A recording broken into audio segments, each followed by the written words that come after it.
Bonjour, j'espère que vous allez bien. Aujourd'hui, je vais vous présenter 3 raisons pour lesquelles vous devez connaître votre panégyrique clanique. Alors, c'est un article blog et nous le transformons en fichier audio pour que vous puissiez nous suivre depuis YouTube. Alors, par définition, il faut retenir que les panégyriques claniques sont des poèmes laudatifs, passionnants et très passionnés qui font le récit des origines, des principes et des valeurs d'une ethnie, d'une tribu ou d'un peuple. On peut même parler de famille également. Et les panégyriques sont désignés en fongé par le thème Ako. Mais en Yoruba, on les appelle Oriki. Voilà. Donc ça, c'est la définition qu'on peut garder de panégyrique clanique. Et la première raison pour laquelle vous devez connaître votre panégyrique clanique, c'est bien sûr la connaissance de soi.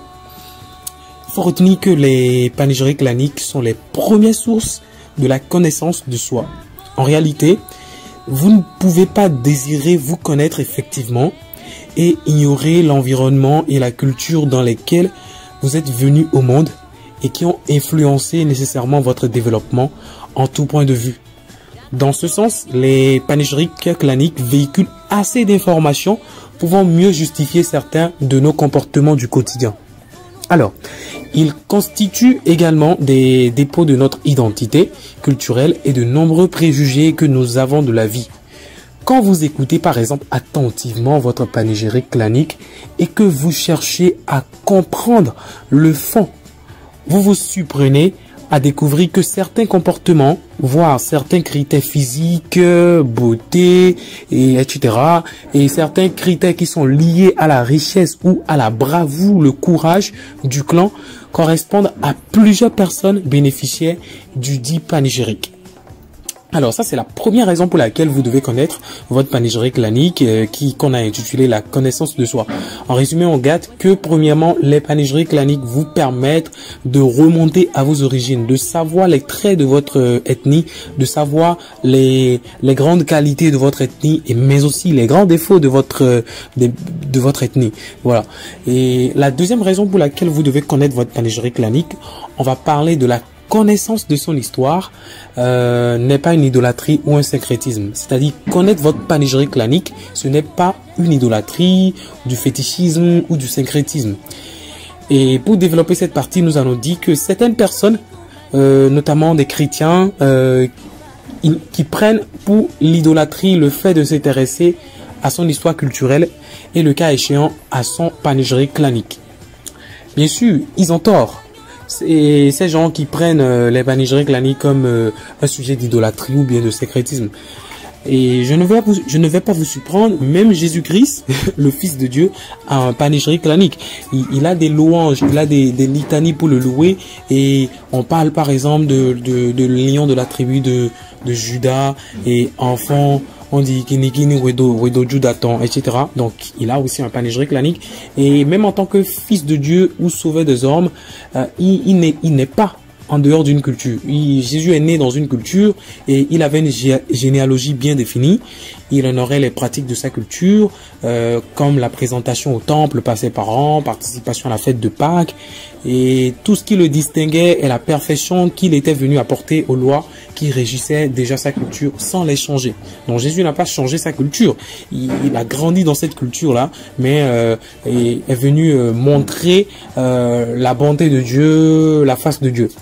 Et pourquoi nous, en tant qu'humains, en tant que Béninois, en tant qu'Africains, nous devons penser que nous intéresser par exemple au panégyrique clanique qui est un élément culturel, ça serait une idolâtrie ou du syncrétisme. Par exemple, en tant que panégyrique clanique, je peux citer les Zoubanou, les Djeto-Vissimenu, les Agenu, les Ayator, etc. Est-ce à dire que tous ces panégyriques, les connaître constitue une idolâtrie? Non, je ne pense pas. Loin de là d'ailleurs. Nous avons même l'obligation de l'assumer, de connaître nos panégyriques, de chercher à rectifier objectivement ce qui doit l'être afin d'assainir l'image de notre clan et de la sublimer.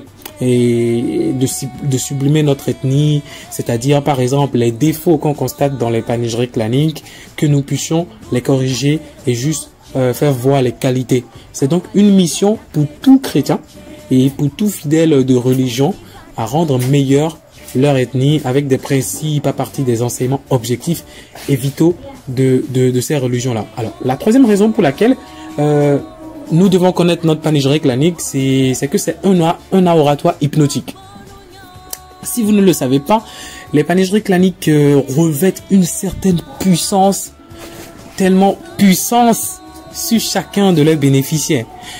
Par ailleurs, les panégyriques sont de vrais laxatifs. Au moment des tensions dans le couple, il suffit par exemple que l'un des conjoints, l'un des partenaires, la femme plus souvent, se mette à déclamer le panégyrique de son ou de sa partenaire. Alors, la femme plus souvent dans le couple, quand son mari est fâché contre elle, elle peut se permettre de lui déclamer son panégyrique pour le calmer.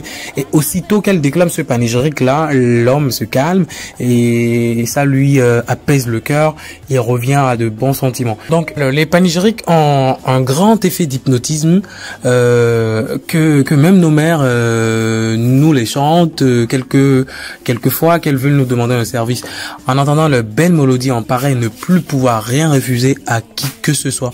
Il est vraiment très apaisant et délicieux de les entendre. Et nos panégyriques ne sont pas des contes de fées de bout en bout. Ils recèlent des vérités historiques et des normes morales qui permettent de mieux se comprendre soi-même et invitent au respect de la lecture. Ce sont des sièges de sagesse incontestables. Aujourd'hui, malheureusement, les panégyriques sont en voie de disparition à cause de leur méconnaissance par la jeune génération.